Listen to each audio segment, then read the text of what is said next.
الله الرحمن الرحيم أرأيت الذي يكذب بالدين فذلك الذي يدعو اليتيم ولا يحض على طعام المسكين فويل للمصلين الذين هم عن صلاتهم ساهون الذين هم يراءون ويمنعون الماعون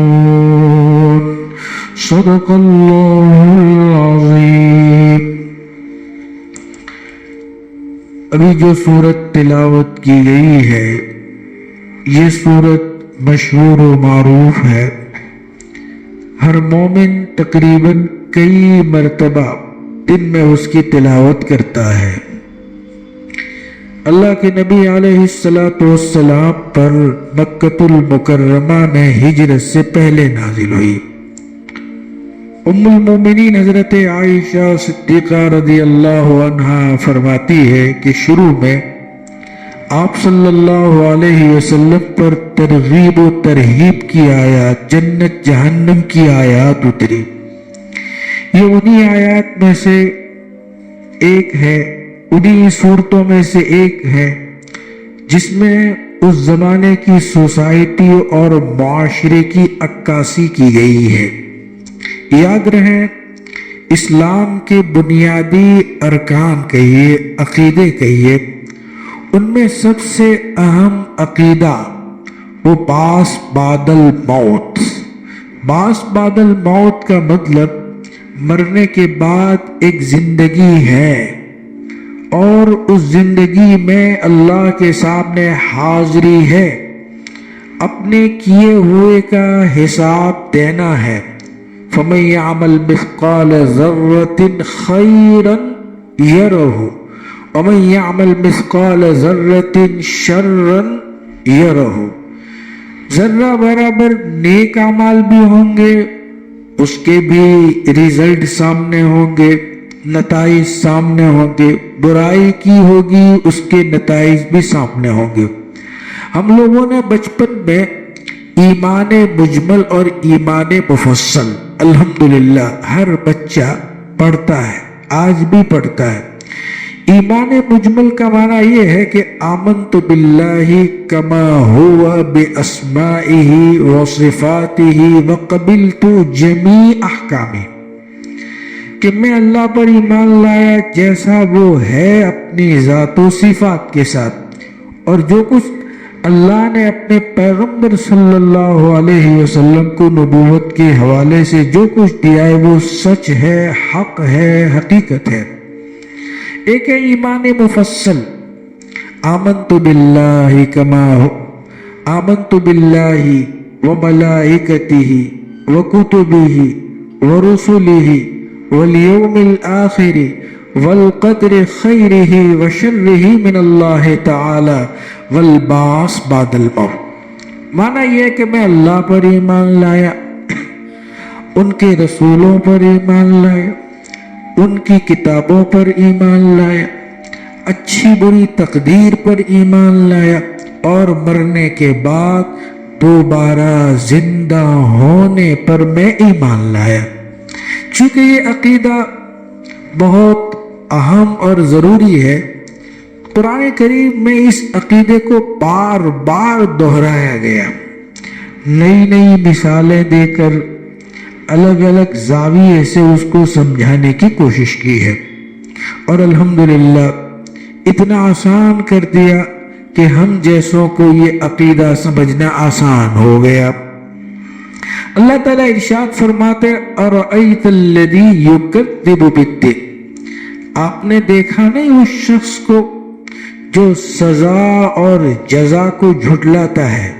وہ یہ کہتا ہے کہ ما ہی الا حیاتنا الدنیا نموت ونحیا وما یہلکنا الا الدہر.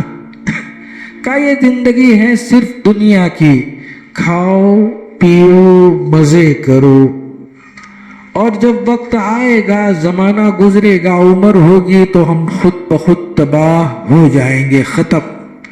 گویا ایک چیز تھی فنا ہو گئی، نہ حساب ہے نہ کتاب ہے.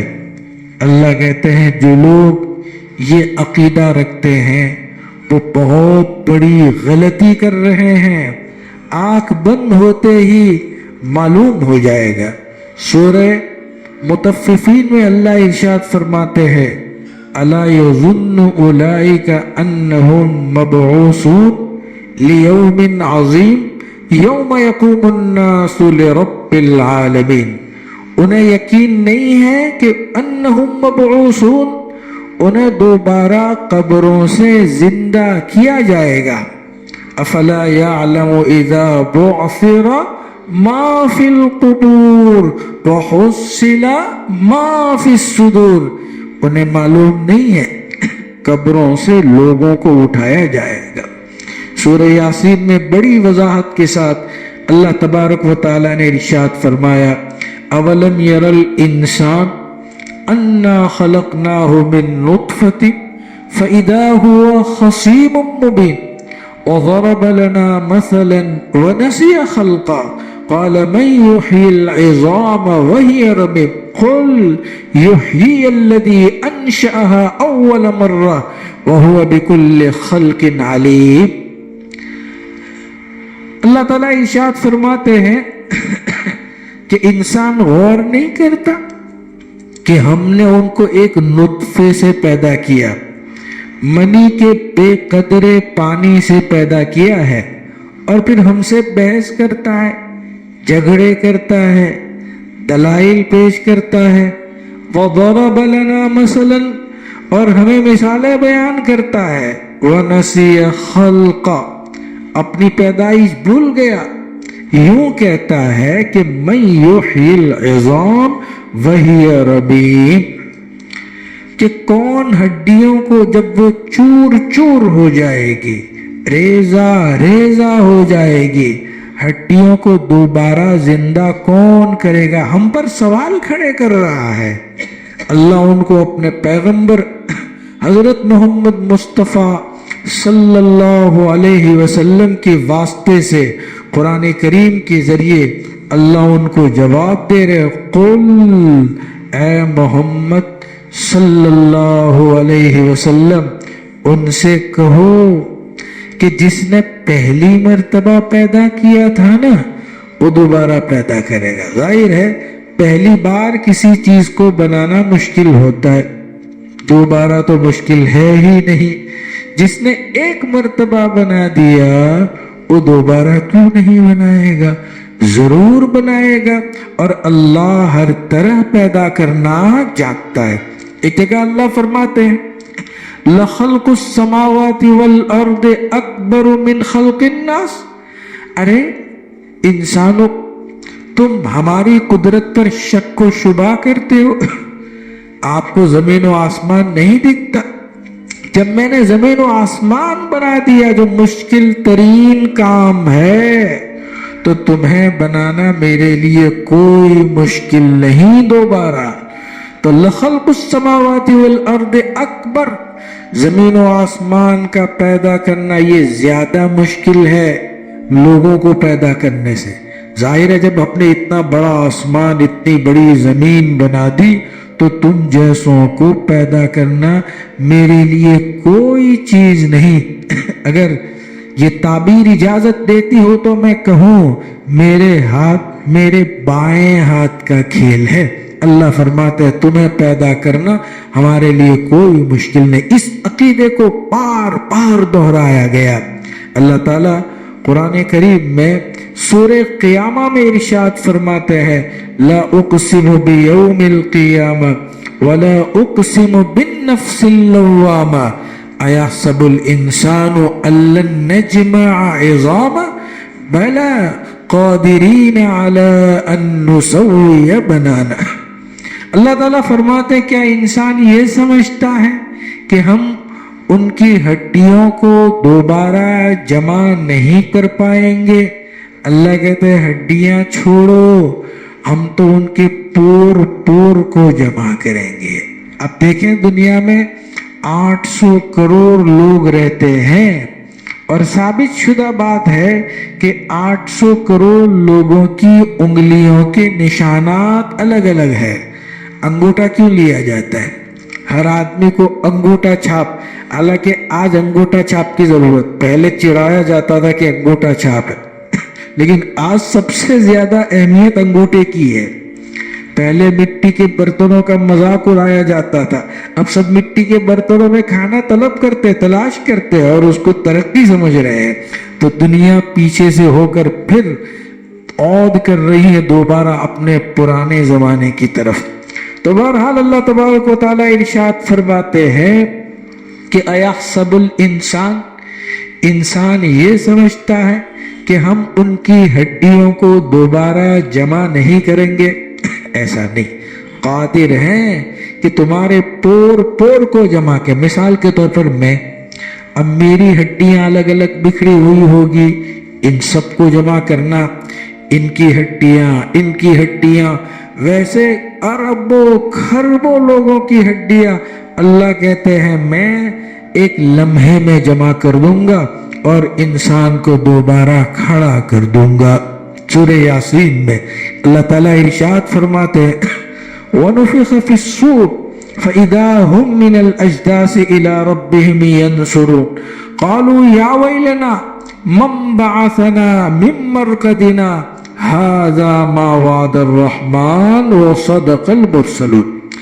جب دوبارہ سور میں پھونک ماری جائے گی، لوگ اپنی قبروں سے اٹھ کر رب العالمین کی طرف رواں دواں ہوں گے۔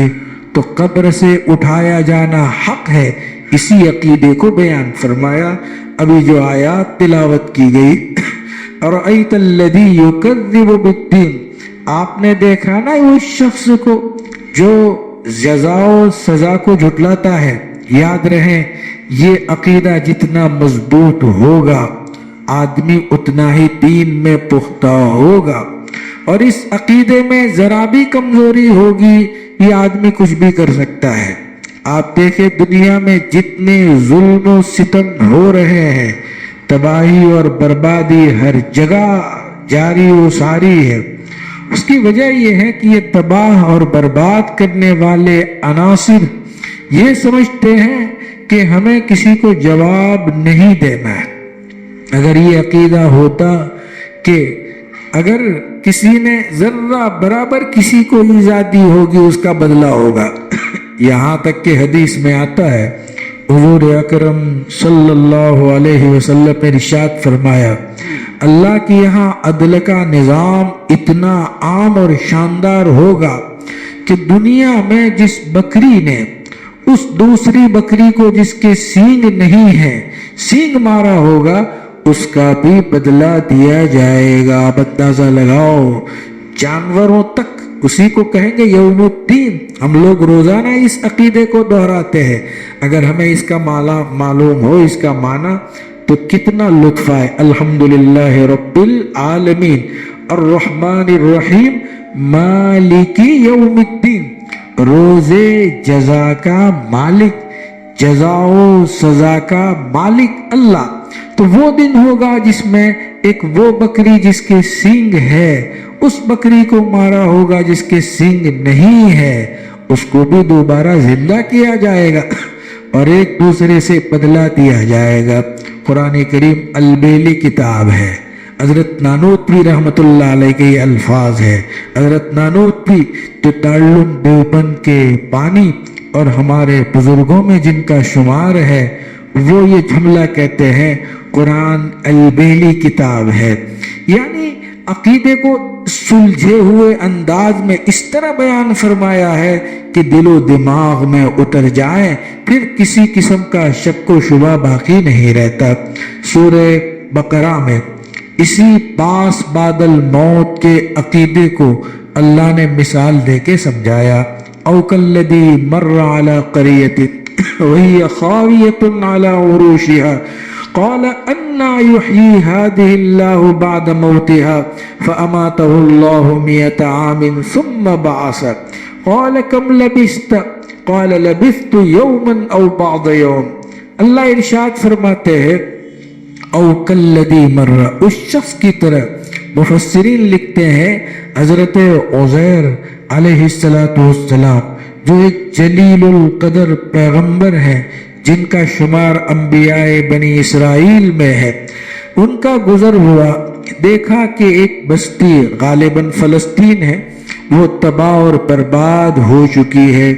ان کے دل میں یہ آیا کہ اللہ ان مردوں کو دوبارہ زندہ کیسے کریں گے۔ یاد رہیں عقیدہ تو تھا جیسے ہمارا عقیدہ ہے، مرنے کے بعد دوبارہ زندہ ہونا حق ہے، یہ ہمارا عقیدہ ہے ہی، لیکن کیسے، صورتحال کیا ہوگی، آج کی زبان میں جس کو پروسیس کہتے ہیں، وہ کیا حیت قضائی ہوگی، کس طرح اللہ تعالیٰ دوبارہ زندہ کریں گے۔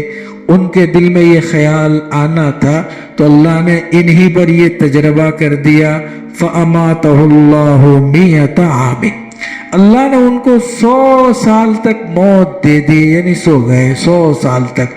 ثُمَّ بَعَثَ، پھر اللہ تعالیٰ نے حضرت عزیر کو دوبارہ زندہ کیا، اٹھایا اور ان سے پوچھا کم لبست، کتنا ٹھہرے ہو، کتنا سوئے ہو، تو کہا لبست یومن او بعض یوم، ایک آدھ دن سویا یا دن کا کچھ حصہ سویا۔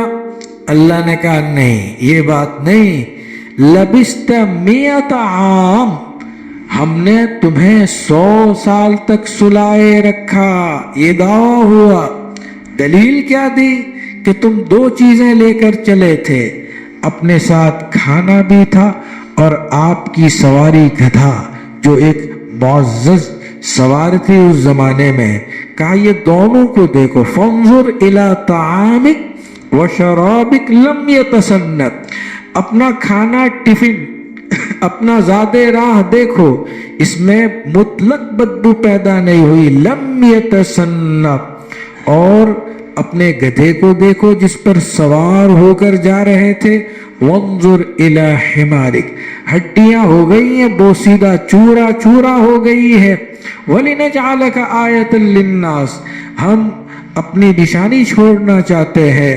اب دیکھو ہڈیاں کیسے جڑتی ہے، حضور اکرم صلی اللہ علیہ وسلم نے اللہ کی یہی تو صفت بیان کی، اے وہ خدا جو ہڈیوں کو جوڑتا ہے۔ جب ہڈی ٹوٹتی ہے تو ڈاکٹروں کا رول اتنا ہوتا ہے کہ اس کو سیدھا کر دیتے ہیں، بس پھر خود بخود ٹوٹتی ہے۔ اگر ٹیڑھی میڑھی رکھ دی تو ٹیڑھی جڑ جاتی ہے، دوبارہ آپریشن کرانے کی ضرورت پیش آتی ہے۔ تو اللہ تبارک و تعالیٰ نے کہا وانظر الی العظام، ہڈیاں دیکھو، کیف ننشزها، ہم اس کو کیسے جوڑتے ہیں، ثم نکسوها لحما، پھر کیسے اس پر گوشت پوش چڑھاتے ہیں۔ جب اس نے دیکھا حضرت عزیر نے، فلما تبین له قال اعلم ان اللہ علی کل شیء قدیر، میں یقین کرتا ہوں کہ اللہ ہر چیز پر قادر ہے۔ اللہ نے کس طرح سلجھے ہوئے انداز میں اس عقیدے کو قرآن کریم میں نہایت واضح انداز میں بیان کیا۔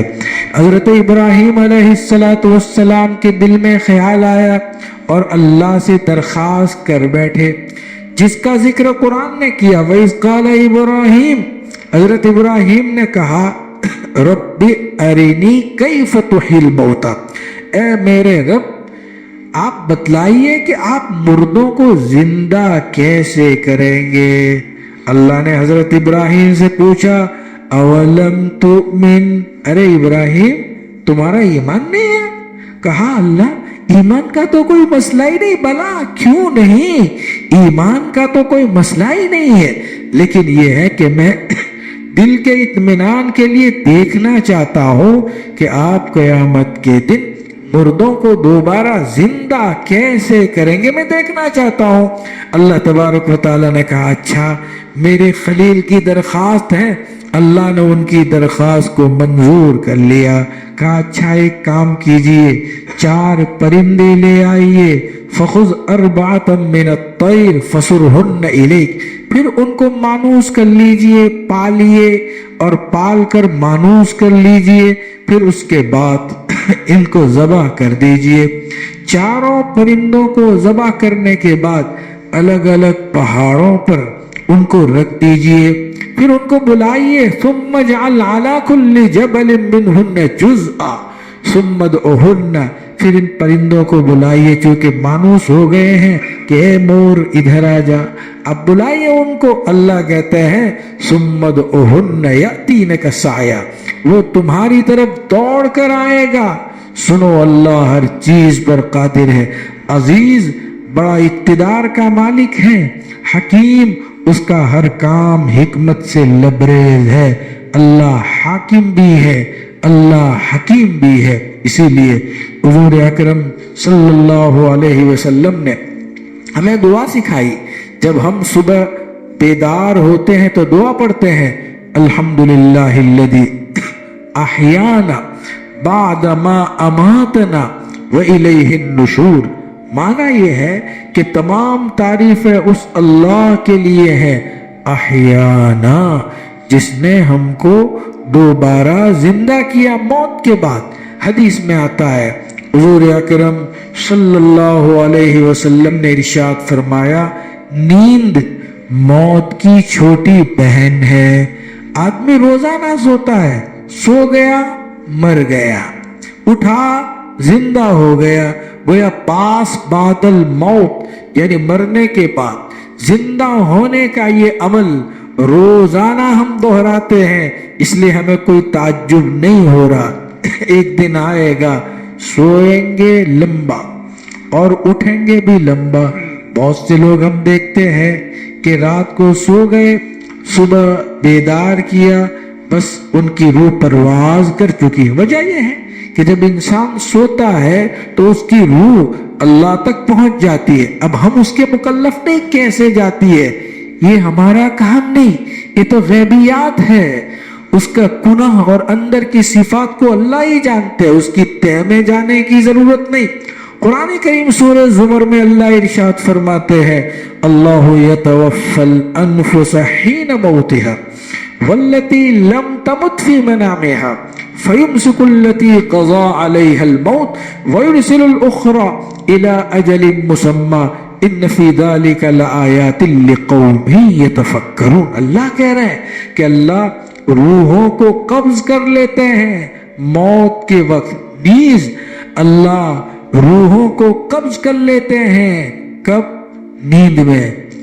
والتی لم تمت، جن کی موت واقع نہیں ہوئی، فی منامها، تو نیند کی حالت میں اللہ ان کی روح کو قبض کر لیتے ہیں۔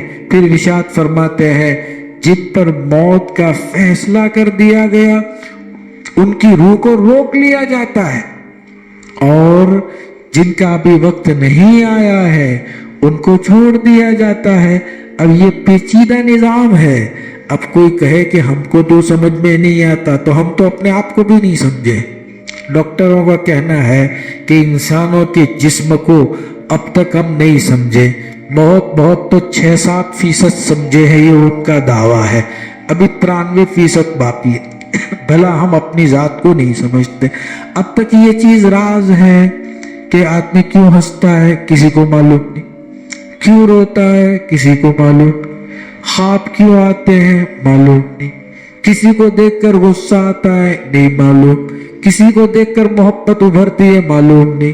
معلوم کرنے کی کوشش تو کی، الگ الگ تھیریاں بھی دی، جتنے محقق اتنی تھیریاں ہیں، کوئی متفق علیہ بات ہے ہی نہیں۔ میں آپ کے سامنے بول رہا ہوں، میرا بولنا بھی ایک راز ہے، کیسے میں بول رہا ہوں آپ کے سامنے، الفاظ کیسے جڑ رہے ہیں، دماغ اور اس کا تعلق کیسے ہے، الفاظ موتی کی طرح کیسے نکلتے ہیں۔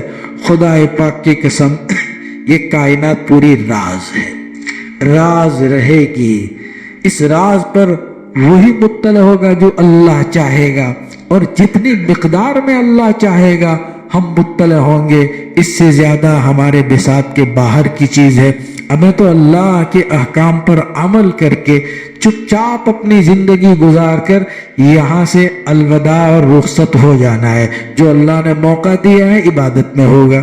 تو میں ترجمہ کرتا ہوں، ارائیت الذی یکذب بالدین، آپ نے دیکھا نا اس شخص کو جو سزا اور جزا کو جھٹلاتا ہے۔ اور پھر اس کا دوسرا کارنامہ یہ ہے کہ فذالک الذی یدعو الیتیم، یہی آدمی یتیموں کو دھکے دے رہا ہے، غریبوں کو، مسکینوں کو، کمزوروں کو اپنے دروازے سے ہٹاتا ہے اور دیتا تو نہیں۔ وَلَا يَحُضُّ عَلَىٰ طَعَامِ الْمِسْكِينِ، ان غریبوں کو کھانا تو نہیں دیتا لیکن کسی کو ابھارتا بھی نہیں کہ میں تو نہیں دے پایا، آپ دے دیجئے، میں بخیل ہوں، میں نہیں کر سکا، اس لیے میں بخلا کرتا ہے کہ اس غریب اور مسکین کو کھلا دیجئے۔ اور ظاہر بات ہے آج بھی دیکھیے جو لوگ مادیت کے علم بردار ہیں، صرف مادیت ہی مادیت، ان میں رحم دلی نہیں ہوتی، وہ بڑی بڑی قوموں کو نیست و نابود کر دیتے ہیں اور ان کے چہروں پر جو بھی نہیں رنگتی، سروں پر جو بھی نہیں رنگتی، حال یہ ہو جاتا ہے۔ آگے ارشاد فرماتے ہیں فویل للمصلین، ان نماز پڑھنے والوں کے لیے تباہی ہے جو نماز سے غافل۔ نماز سے غافل کا مطلب نماز ہی نہیں پڑھتے، فجر چھوڑ دیتے، اپنی زبان میں آٹ کے ساٹھ کے پڑھ لیتے ہیں، ان کی خیریت بگڑ جانے والی ہے۔ نیز جو ریاکاری کرتے ہیں ان کی بھی خیریت بگڑ جانے والی ہے۔ وَيَمْنَعُونَ الْمَاعُونَ، اور کنجوس اتنے تھے کہ اپنے معاشرے اور سماج میں گھر میں آپ لے ہوتا ہے۔ آپ لے کا مطلب یہ ہے مثلا میرے گھر میں کاچی چائے نہیں ہے تو صبح ضرورت پڑی تو پڑوس سے لے آئے، پڑوسی کو ضرورت پڑی ہمارے یہاں سے لے گئے، نمک لے لیا، ڈول لے لی، گھریلو چیز ایک دوسرے سے تبادلہ کا۔ یہ لوگ جو آخرت کو جھٹلاتے ہیں ان میں یہ بھی چیز نہیں ہوتی کہ سماج سوسائٹی میں لوگوں کے ساتھ اچھا سلوک کر سکے۔ یہ اس زمانے میں جن لوگوں میں یہ عادت تھی اور یہ عادت آج بھی پائی جاتی، جیب میں 5 روپے ہوں گے لیکن دینے کے لیے تیار، مجھے کیا ہے نا، ایک روٹی بچ گئی غریب تو نہیں دے گا، وہ روٹی کھا جائے گا اور اوپر پیپسی پی لے گا لیکن غریب کو دینے کے لیے تیار نہیں ہوگا، ذرا چل لے گا لیکن کسی کو دینے کا روادار نہیں ہوگا۔ اللہ ان چیزوں کو ناپسند کرتے ہیں۔ چونکہ بہت سی باتیں یہاں رہ گئی آج کی تفسیر میں، فذالک الذی یدعو الیتیم، انشاءاللہ اگر اللہ نے چاہا تو میں یتیم پر کل گفتگو کروں گا کہ اللہ نے اپنے پاک کلام میں یتیموں کو کس طرح سراہا ہے اور کیسے ہم کو ابھارا ہے۔ ان غریبوں، یتیموں اور مسکینوں کے ساتھ جو سلوک کرے گا اللہ ان کو کتنا نوازے گا۔ اللہ عمل کی توفیق عطا فرمائے۔